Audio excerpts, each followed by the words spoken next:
With the positions that you've had on Medicare for all or abolishing ICE or, a billionaire's tax, what do you think that looks like in terms of going forward? We've heard some people, Van Jones, saying there are some positions that you have to moderate on. Is that your plan? Is that your takeaway from what the margin was last night? Or what does that look like over the next 90 days? I think right now the question that people are asking is not where do you stand on the left-right spectrum on a series of issues that people talk about on CNN. I'm not a socialist, but I am a scientist. Well, who could have possibly seen this coming? It now looks like the communist Senate candidate that Democrats are running over in Michigan, a guy by the name of Abdullah Allah Akbar al-Sayed, which of course is how he ferociously demanded everybody pronounce his name correctly the other day, so we're going to respect his wishes, is now suddenly realizing that maybe calling way more than half of the electorate racist and Islamophobic is not really the best strategy for, winning an election in America.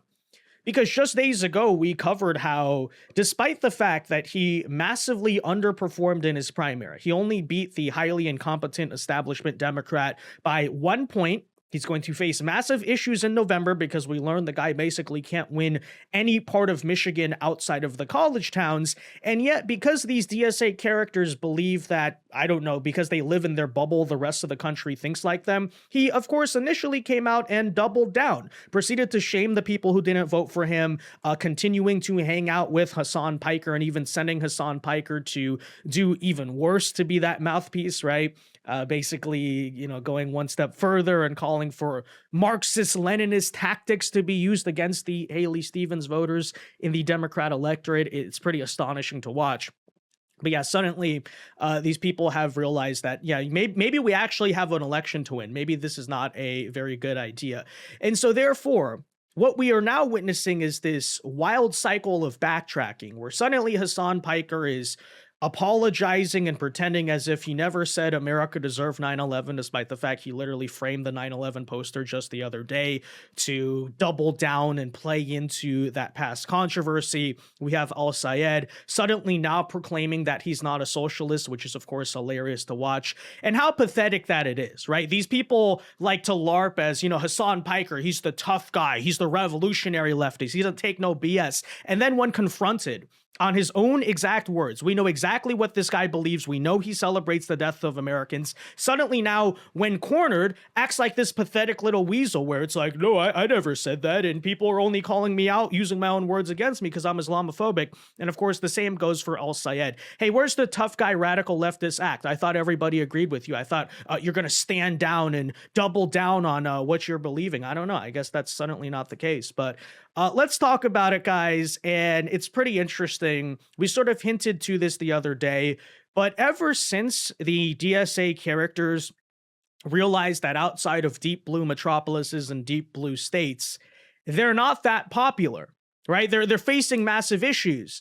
A lot of the arrogance and swagger that these people have been running around with has suddenly gone away. And just across the border in Wisconsin, you're seeing the same situation with Francesca Hong, where she continues to suddenly now backtrack on radical left insane social stances she said in the past after witnessing that, oh, shoot, this just happened over in Michigan. I thought this guy was going to run away with it. Oh, we don't have the mandate nationwide that we thought we did.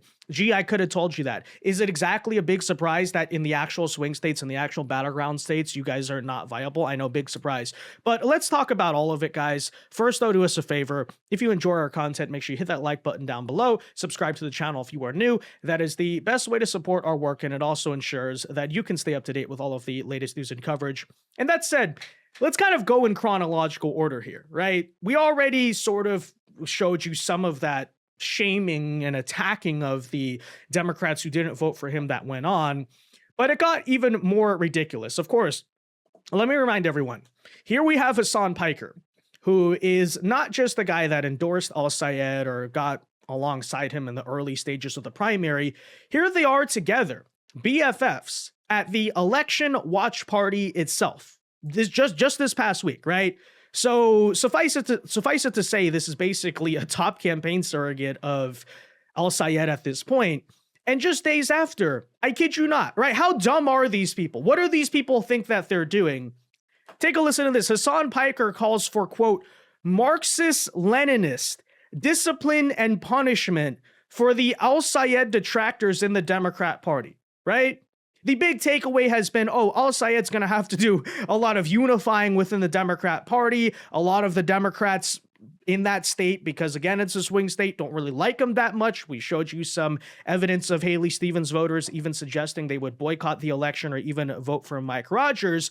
And what is the bright, big brain strategy here? Not just call them all racist and Islamophobic, now even call for, and I quote, Marxist-Leninist punishment for the Democrats, basically 50% of the Democrat electorate in that state, right, who didn't want to support him. Take a listen. Notice how whenever someone comes out and says, yeah, that's actually a bad association, immediately it's weaponized by the Republicans. This is why you can't. This is why you have to have discipline.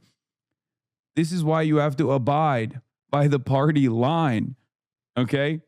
You can't be out here doing that. You can't be out here saying like, oh, I'm a centrist Democrat and I think Abdul is a bridge too far. That must be punished, okay? If there's one Marxist-Leninist doctrine that the Democratic Party should deploy, it's that, okay?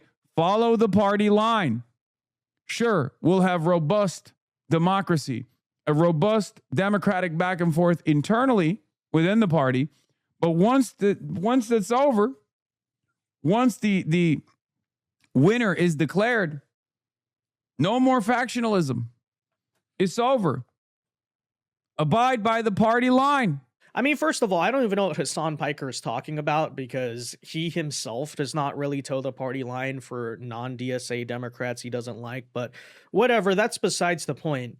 I mean, what a thing to say. You're struggling with the moderate section of the Democrat electorate. You know yourself, you're basically a campaign surrogate for him. You're being dragged extensively into this election. And your response is to call for, and I quote, Marxist-Leninist punishment of your detractors, not even on the right wing, within the Democrat Party. Because that's going to help, right? And by the way, what does that even mean? What does a Leninist punishment look like? Are you suggesting that the moderate Democrats should be... Is that what you're trying to say? Because I'm pretty sure history documents that's what actually happened to the detractors that were not towing the party line there. Well, you know, honestly, we shouldn't be surprised because, of course, who has been warning the supposedly moderate Democrats for basically years now that indeed this side of your party is are radical communists who are going to do historically what radical communists have done, which is, of course, mass murder and violence. And you didn't want to sit there and believe us. And now there you go. There you have al-Sayed's top campaign spokesperson calling for Marxist-Leninist punishment against you guys, whatever that's supposed to mean.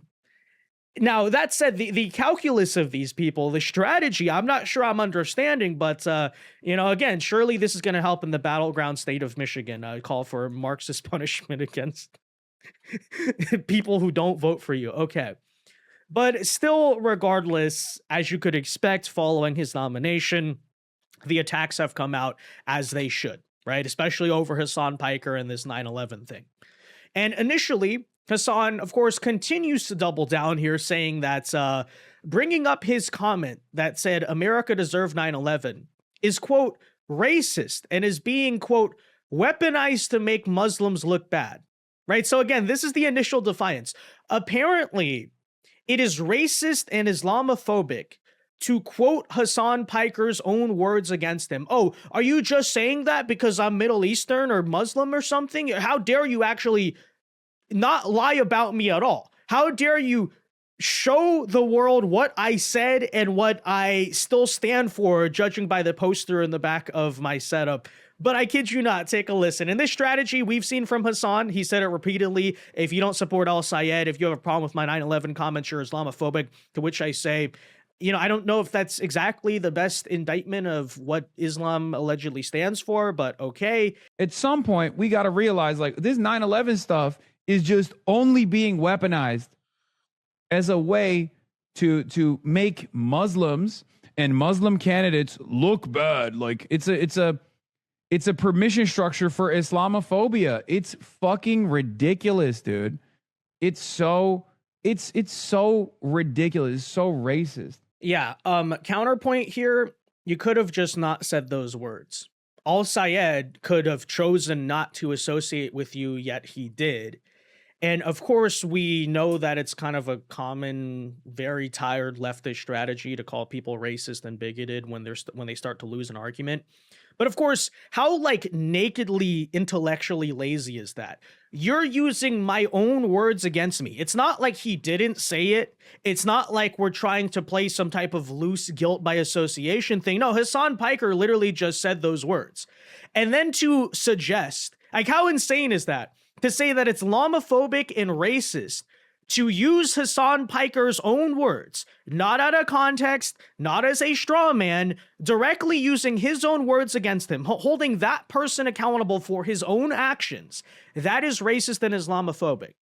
But of course, I guess that shouldn't be surprising because this is kind of the entire political ideology of the left in itself, right? Holding any type of minority accountable for their own actions that they actually themselves directly did, that's racist, that's Islamophobic. Don't you know about the structuralism of white supremacy or whatever word salad they throw out to try to justify why people shouldn't be directly accountable for things that they did and said themselves, right? So that's not exactly surprising. But of course, all of the sudden, guys, now realizing, oh shoot, maybe we have some problems on our hands, Hasan Piker is trying to come out and claim that he apologized for these comments. Okay, take a listen to what he just put out yesterday. Quote, "This is unbelievably disingenuous. It's disingenuous to say that he, directly said those words on camera.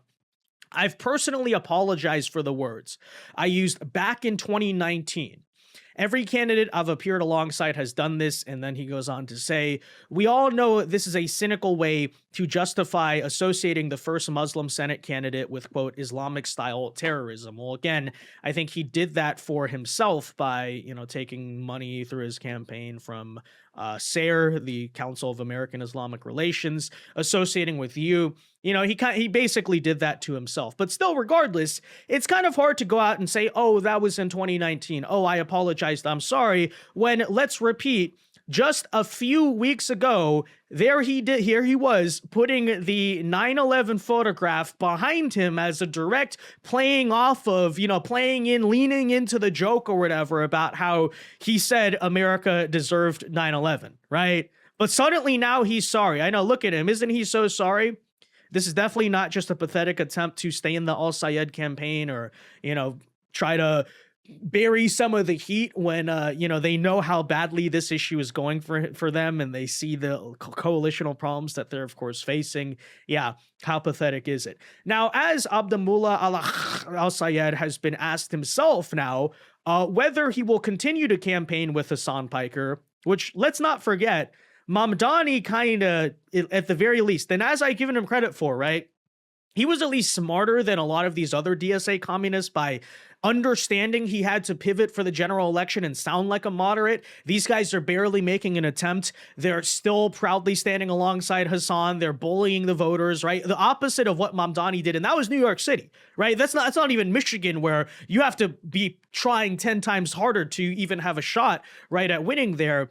But now all of a sudden, shifting now the backtracking from Hasan to Al Sayed himself, is now beginning to dodge the question of whether he will continue to campaign with Hasan Piker. Don't be surprised if a disavowal comes out before the month of September entirely, although no one's going to believe that because even after the primary, you double down and now suddenly they're like, oh shoot, guys, I think we're going to lose really badly. Let's try to pivot. Pathetic. Do you intend to continue to campaign with Hasan Piker? I'm focused on campaigning in this state, all over the state. I'm not as focused on who I'm campaigning with. I'm focused on who I'm campaigning for, which is the 10 million people in the state, reaching out to them in their communities like I have for the past 15 months. Oh no, Kaya, I don't know if Abdul wants to associate with me anymore. Well, you guys both deserve each other. You should have stayed in Cuba. What did you say to me?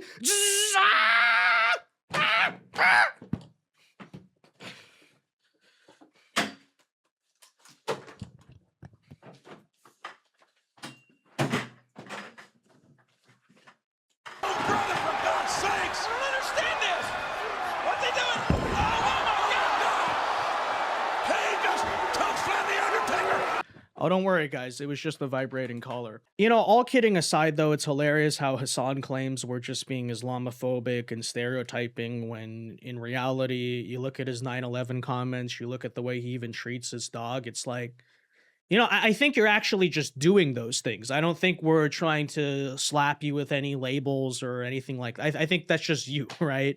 But of course, there you have Al Sayed trying to put some distance in between them, but still really not, keep in mind, disavowing. Although I said, you know, don't be surprised if that comes. But, you know, he's basically too proud, still too egotistical, but maybe understanding, hey, this is not a smart idea. Maybe I actually did screw up. Maybe I saw finally the breakdown of my election results and found out, oh, I am massively screwed in November.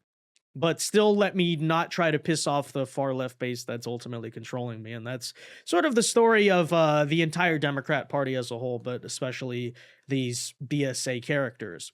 Of course, we also have Hasan going on CNN and now claiming that suddenly he's not a socialist, right? Exact quote there.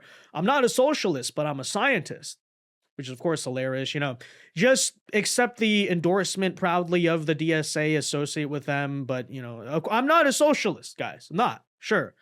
Of course, that's true. You're not a socialist. You're a communist. But, you know, who really cares about the difference these days? But okay, so that's going on. You can see they're trying to sort of pivot a little bit. But what's hilarious is, of course, that while, of course, this whole coalitional issue continues with moderate Democrat voters in swing states, we still have people like David Hogg going out and, you know, all these cocky, young, far left characters continuing to shame moderates, right? CNN just asked them, what would you say to the moderates in your party? Keep in mind, the moderates who just showed you, if you don't win their vote, you are going to lose this Senate seat. His response is to say, and I quote, they don't have the right values. So even when Al Sayed tries to pivot a little bit from shaming moderate Democrats, there's always someone around the circle who's willing to drag them right back to that losing strategy. It's kind of comical to witness. There's been an argument that they need to moderate or concern over what that's going to look like should they succeed, or that they may not succeed, that they might be defeated by Republicans despite them not doing well in the polling either. What would you say to the moderates in your party who feel that way? I would say to the moderates in our party, you need to figure out how to actually offer something new to voters that isn't just the same message that you gave them in 2024.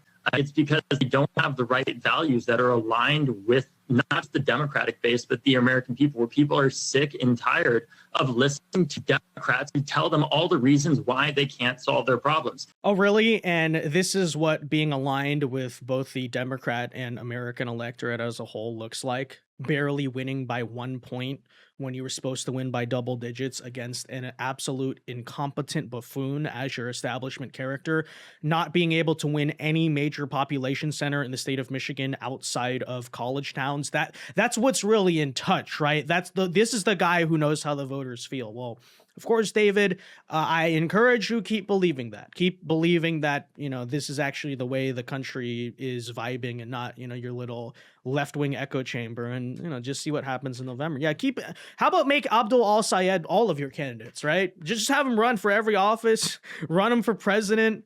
Kamala Harris even hinted at that today, which was kind of astonishing and hysterical to look at. But of course, again, there is still a semblance that deep down, maybe these people know they screwed up. Just days ago, we covered how Francesca Hong, after just days before, right before the election, she was still doubling down on her cancel Thanksgiving stance, suddenly came out and said, I don't want to cancel Thanksgiving. Actually, Thanksgiving is my favorite holiday, which of course, absolutely no one believes. And then, because these people can never get out of their own way, it comes out later that not only does she want to cancel Thanksgiving and Christmas, she wants to cancel Halloween. What do you have against Halloween? I just don't. It's kind of. This is.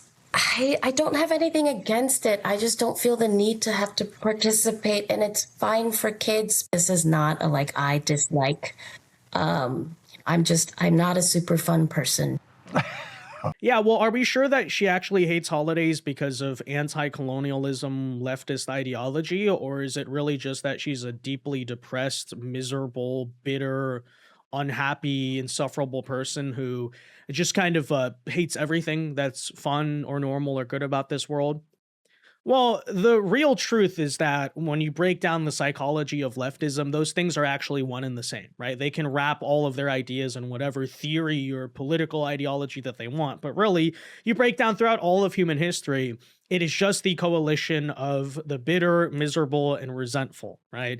They basically rise up and then the freak show comes out and they decide they want to run society and they start beheading and destroying and massacring everything that's normal or beautiful or good. Look to the French Revolution, look to everything else. That's who these people are. There's always the people who get drawn into leftism.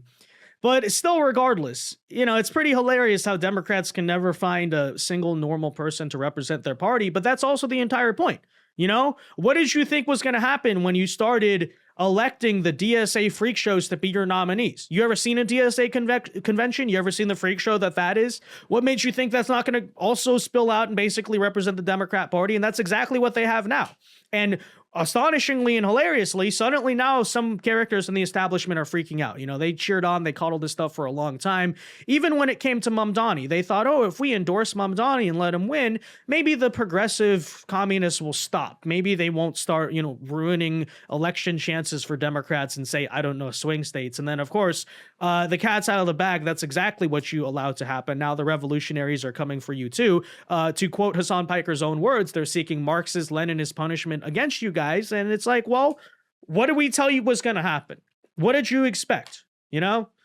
I don't want suddenly to be it's too late for apologies now. Okay. We told you this was going to happen. But have fun in November. What else can I say? Anyways, that said, guys, let me know your thoughts on this in the comment section down below. Be sure to leave a like on this video, subscribe to the channel if you are new. And until next time, God bless and peace.